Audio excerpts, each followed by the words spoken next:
listener production. Hey, it's Helen Smith here. Breaking or breakdancing has officially entered the Olympic stage, with B-girls and B-boys pulling out all the stops to win gold. But what exactly is breaking? How does it qualify as an Olympic sport, and how do you judge it? Hannah Belet is a B-girl who recently went to the Olympic qualifiers series in China and in Budapest, and she's currently ranked number 1 in Australia within the Australian Breaking Association. Hannah, welcome to the briefing. So how did breaking make its way into the Paris 2024 Games? It started becoming a part of the Youth Olympics first, so they kind of tested it out a few years beforehand. We did have some representatives go to the Youth Olympics then, and then eventually now the Olympic Committee just wanted to add it in to bring in a younger audience, like with the skating, like with the climbing, everything. So it's about kind of making it more inclusive and keeping the Olympics sort of relevant. Okay, so how does the community of breaking feel about it being in the Olympics officially, in the big ones, not just the youth? It's definitely divided the scene, probably in half, but I think the other half is starting to come around now because they're seeing the opportunities that are coming to Australian and, well, the world breakers and the careers that are coming out of it. Because I think breaking used to be often a hobby and you'd have like very few in the world who could actually make a living out of it. But now that everyone knows about it, it's becoming more of a thing that we can now live by, I guess. Yeah. So take me back to where it kind of all began. What are the origins behind the sport? Breaking was born in the Bronx. It was made from Black African American culture and Latino culture, and it was born like in the parties. Breaking refers to the break in the music, so the part where no one's singing. They used to call it the whack part, which is the part where the person's singing, and they used to extend the break in the music. They started extending it longer and longer so people could dance to it, and that was where breaking was born. So then how did you get into breaking? I came on such a journey, hey. I started in studio styles a long time ago. I eventually just wanted to explore street styles to see if I could freestyle and get some technique. But I started off with popping actually, which is a bit wild, like boogaloo style. But there were breakers that were always training in the studio that I went to. And I was always like, oh, that looks like more fun. And then I went to a battle. So my first ever battle, and I saw some breakers and I was like, no, that's what I want to do. Then when I started, I didn't stop. I was just fell in love with it. How does the sport actually work? Like how will it work in the Olympics? How is it judged? So there are 9 judges on the panel and they're all like accredited WDSF judges. They judge you on vocabulary, technique, originality, musicality, and execution. So if I am sitting down about to watch breaking in the Olympics this year, what is different about it to other sports? I know there's music involved, uniforms or outfits. What do you kind of call it?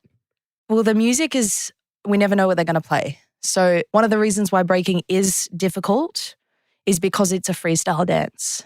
You do have like your own combos. Like obviously you've trained some crazy moves. Like you're not going to be able to do a head spin out of nowhere. But we're freestyling to the music. So how we respond to the music is part of how they score us as well. Outfits, they're a lot more strict in the Olympics than they are. Normally when you go to a jam, you're trying to dress as fresh as you possibly can. Even if you're like, I can't afford a new outfit or whatever, it's like you've still got to try and find something that's fresher than what you've worn ever before. But yeah, I think it's cool that all the brands are getting involved and like building these outfits for the Olympians, which is really cool. So you mentioned the music and it is dancing at the end of the day. Does it make it a bit subjective when it's being judged? It can. And this is kind of the whole debate as well because obviously they've tried to make it fair. So they've tried to build a system that they can judge people on that's consistent. But that's why we have 9 judges as well. But it is always subjective. Like sometimes you have a battle and there's 4 of the judges voting for one and 5 voting for another. So it can be close depending on like what the judge like just feels like what they weigh something a little bit more, like whether they have the crowd too, that can be deceiving, whether they're more original, but like maybe they have less power or less execution. So it can be a little bit dicey, yeah, definitely. Is your plan one day to be in the Olympics representing Australia? If they keep it in for the next year. So they've taken it out of LA already, so we're definitely not doing it then. This could be the only Olympics, but if it comes back for 2032, I think it is, yeah, I would love to do it. And I think I would be experienced enough to do it then, because at the moment I'm technically very young in the breaking life. I've only been breaking 5 years, which is not very long. So how many reps does each country have, and who is representing Australia? Representing Australia is Raygun. She's like a doctor as well. She's got a PhD in cultural studies, which is nuts. She's my crewmate as well. So like, go Rachel. And Jay Attack, who's from Queensland. He's only 16 years old. So he's quite young as well. Per country, they have a quota of 2. In the qualifier series, for example, there were a quota of 3 per country, and there were 3 B-girls who made the podium, 1, 2, 3. And Rico from Japan, who got 3rd in both events, couldn't qualify because she was from Japan, because they already had the 2 as 1 and 2. So the other 2 beat her out for the spots in the Olympics, which is crazy because she went so far in the qualifier series, like impossible level, but still couldn't qualify. So that was a story in itself, yeah. You went to both of the qualifying series events in Budapest and China. How was that? It was definitely an experience. The level there was insane. And I think a lot of it is due to like the fact that this is the first ever Olympics. A lot of breakers have come back from the past, come out of retirement for the past 3 years and have been training up until this moment. So you've literally got like 3 or 4 generations of breakers fighting out for these like top 16 spots. What could Australia or the government or sporting agencies do to support breaking in Australia more? I think just supporting the events, supporting the athletes. The first event that was like really big that we ran was Oceania, and we had some pretty big sponsors in for that, but that was the first ever of its kind. Like it's normally street events or whatever. So I guess getting together with Australian Breaking Association, with the organisations and putting together events and jams and leagues, I guess, so people come to watch it like a sporting match, which I think is the goal. So if you go to the soccer, you fill out a stadium, like to see that for breaking would be crazy. And we kind of saw a glimpse of it in Budapest and Shanghai. Like the crowds were so full. And I have never seen like that many people watching breaking before. It was wild. It was really cool. So what are some of the moves in breaking if I'm watching it and I just see someone freeze or flip or spin on their head? What are some of the common moves that judges are looking out for that you've got to have or you've got to tick off the bucket list kind of when you're competing? That's an interesting question, actually, because I think the idea is that, well, it's always been that you're doing something that no one has ever seen before. So you're not trying to do the moves that other people can do. You're trying to do the moves that people can't do. But we do have the main foundations of breaking, which is top rock, footwork, freezes, and power moves.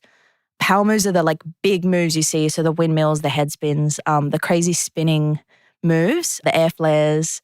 Footwork refers to when you're down on the ground and you're doing sort of rhythmic footwork, but you're also on your hands, which can be confusing. Top rock is the one where you're still standing up. And then freezes is any kind of like hold or stop that you have in any strange position. People do crash and you get marked off for crashing. You can also get marked down for misdemeanors, which is kind of funny because breaking has come from a very like underground background and it's a battle style and it's about kind of a lot of it can be really rude gestures all the time. So we had to clean a lot of it up. Some b-boys don't care though. In the qualifiers, they don't care. But they do crash sometimes and they lose points. That happened in the qualifiers, especially when you get to like the finals or like the top 4. People start to fatigue and then they start to lose things. But I think if you've been breaking for 10 plus years, which all the breakers in the top 16 have mostly been, you know how to catch the music regardless. So when is the first event getting underway in Paris? So the B-girls are first, but it's near the end of the Olympics. So it'll be on the 9th of August in Paris, which is the midnight 10th of August in Australia. And then the B-boys on the following day.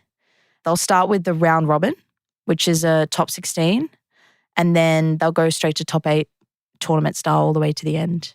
But it is different from girls to boys as well. Like B-girls have come a long way, but we are few and far between, especially a couple of years ago. There's more now, but when I started, Rachel was like one of the only ones really doing it.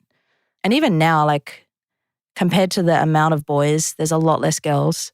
But we also, because the men's bodies are more athletic, they do tend to do more of the crazy stuff, but the girls will like to be about transitions, about elegance, about details, often. Not always. Like you have 671 from China who's crazy powerful and she just throws like full power combos. But some of the younger girls do as well, but a lot of us, stick with style footwork. That was B-girl Hannah Belet.